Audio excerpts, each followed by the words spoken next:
Acts chapter 23. Paul looked straight at the Sanhedrin and said, "My brothers, I have fulfilled my duty to God in all good conscience to this day." At this, the high priest Ananias ordered those standing near Paul to strike him on the mouth.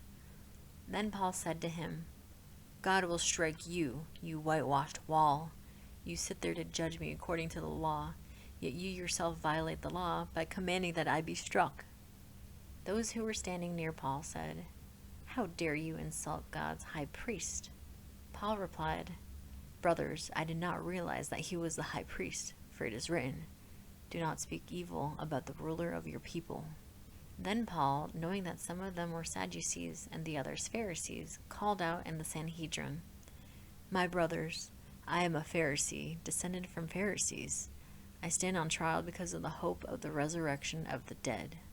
When he said this, a dispute broke out between the Pharisees and the Sadducees, and the assembly was divided. The Sadducees say that there is no resurrection, and that there are neither angels nor spirits, but the Pharisees believe all these things. There was a great uproar, and some of the teachers of the law, who were Pharisees, stood up and argued vigorously. "We find nothing wrong with this man." They said, "What if a spirit or an angel has spoken to him?" The dispute became so violent that the commander was afraid Paul would be torn to pieces by them. He ordered the troops to go down and take him away from them by force, and bring him into the barracks. The following night the Lord stood near Paul and said, "Take courage. As you have testified about me in Jerusalem, so you must also testify in Rome." The plot to kill Paul. The next morning, some Jews formed a conspiracy and bound themselves with an oath not to eat or drink until they had killed Paul. More than 40 men were involved in this plot. They went to the chief priests and the elders and said, "We have taken a solemn oath not to eat anything until we have killed Paul. Now then, you and the Sanhedrin petitioned the commander to bring him before you on the pretext of wanting more accurate information about his case. We are ready to kill him before he gets here." But when the son of Paul's sister heard of this plot, he went into the barracks and told Paul. Then Paul called one of the centurions and said, "Take this young man to the commander. He has something to tell him." So he took him to the commander. The centurion said, "Paul the prisoner sent for me and asked me to bring this young man to you because he has something to tell you." The commander took the young man by the hand, drew him aside, and asked, "What is it you want to tell me?" He said, "Some Jews have agreed to ask you to bring Paul before the Sanhedrin tomorrow, on the pretext of wanting more accurate information about him. Don't give in to them, because more than 40 of them are waiting in ambush for him. They have taken an oath not to eat or drink until they have killed him. They are ready now, waiting for your consent to their request." The commander dismissed the young man with this warning, "Don't tell anyone that you have reported this to me." Paul transferred to Caesarea. Then he called 2 of his centurions and ordered them, "Get ready a detachment of 200 soldiers, 70 horsemen, and 200 spearmen to go to Caesarea at 9 tonight. Provide horses for Paul so that he may be taken safely to Governor Felix."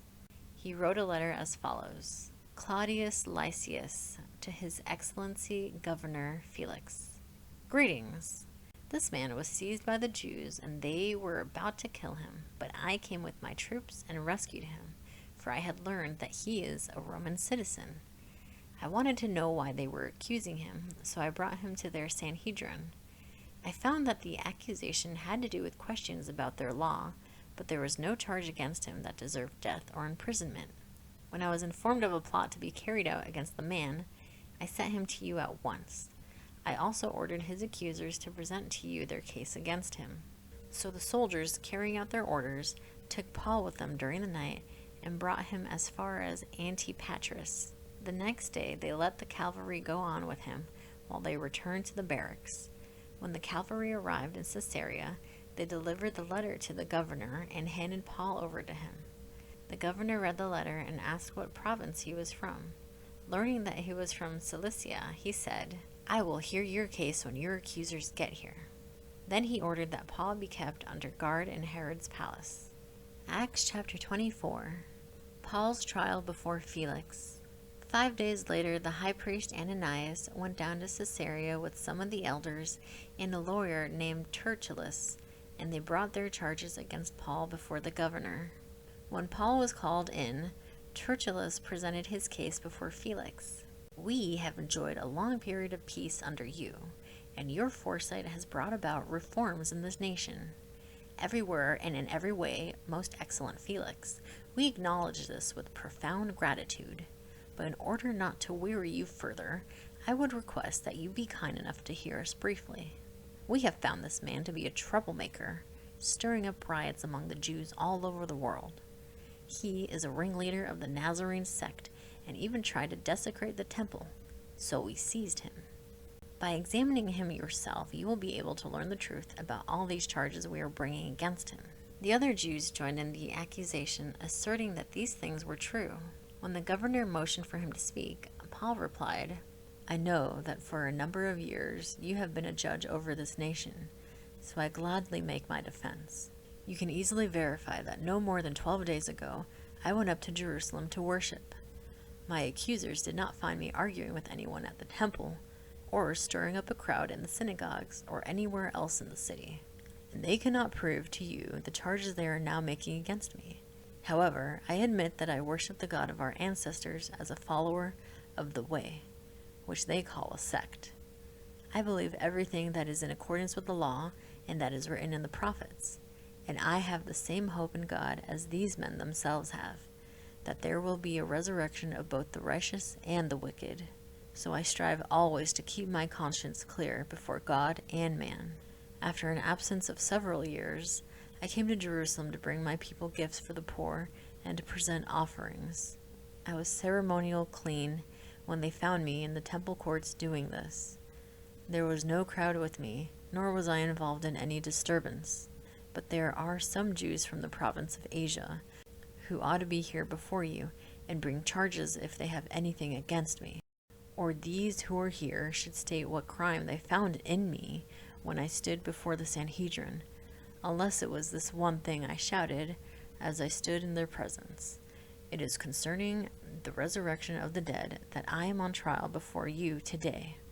Then Felix, who was well acquainted with the way, adjourned the proceedings. "When Lysias the commander comes," he said, "I will decide your case." He ordered the centurion to keep Paul under guard, but to give him some freedom and permit his friends to take care of his needs. Several days later, Felix came with his wife Drusilla, who was Jewish. He sent for Paul and listened to him as he spoke about faith in Christ Jesus. As Paul talked about righteousness, self-control, and the judgment to come, Felix was afraid and said, "That's enough now. You may leave. When I find it convenient, I will send for you." At the same time, he was hoping that Paul would offer him a bribe, so he sent for him frequently and talked with him. When 2 years had passed, Felix was succeeded by Porcius Festus, but because Felix wanted to grant a favor to the Jews, he left Paul in prison.